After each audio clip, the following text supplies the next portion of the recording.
All Kongba Road United Clubs Organization, Akrudo, shut down Kongba Power Station for 2 hours, which affected all government offices in Imphal East, including parts of the Secretariat. It may be mentioned that residents along Imphal to Akrudo Road imposed a road blockade from July 19, demanding to repair the deteriorating accident-prone road. Notably, it is a lifeline road for over 50,000 people. Moreover, a memorandum was submitted to the Public Works Department (PWD) Minister via the Executive Engineer, requesting that repair work commence within 7 days and a response be provided within 48 hours. However, failing to address the issue, the aggrieved residents swiftly shut down the Kongba 132/33 power substation from 1 p.m. to 3 p.m.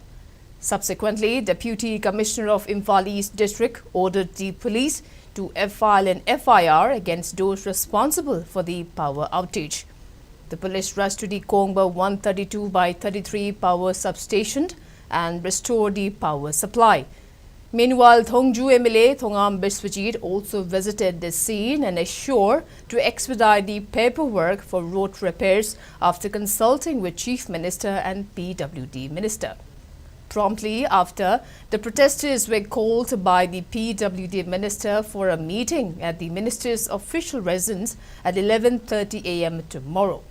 The protesters cautioned for intense agitation if the Minister fails to provide a concrete assurance to repair the road at the earliest.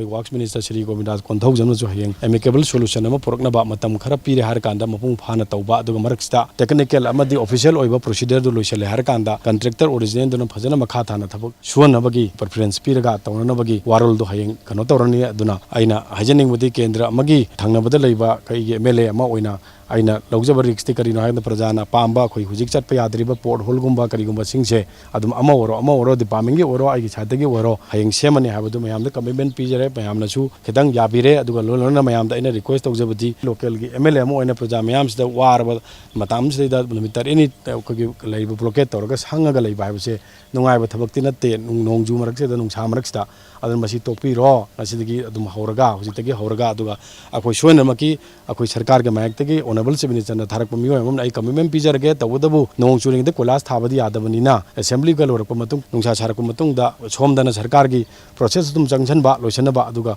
nungsa charak matum da thabai ingang je phajana pung phana akoi gi loisale harakan da praja mayam da nungai ba all weather road ama pina na ba akoi khona jarage haibadu mafam do praja mayam da thamnab gi damakta honorable chief minister na tharaga akoi mafam je laksebani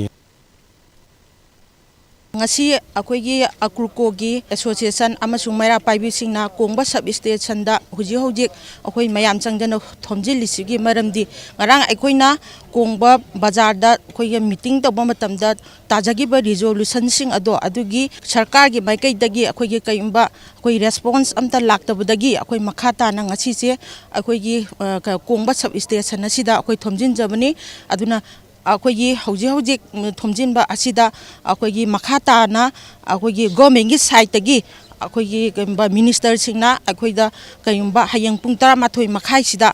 akoi unabagi tanja ama pibirak pase machi sida akoina unarakanda karamba khongthang lokhalakadage habidu makoine akoina yenga kanda kayumba sarkarna akoigi chapchaba assurance amakha 1 month oiro 1.5 oiro month oiro masida chapchaba phirep ama soirana tawrani khangba tarbodi haibiba tarbodi akoi khongjang ase handokjagani kaigumba masida sarkarna hai chapchaba matamdo piba ngamdaba tarbodi akoina akoi khongjang ase makhata na amuka hena masidagi hena khongjang che changsin janggani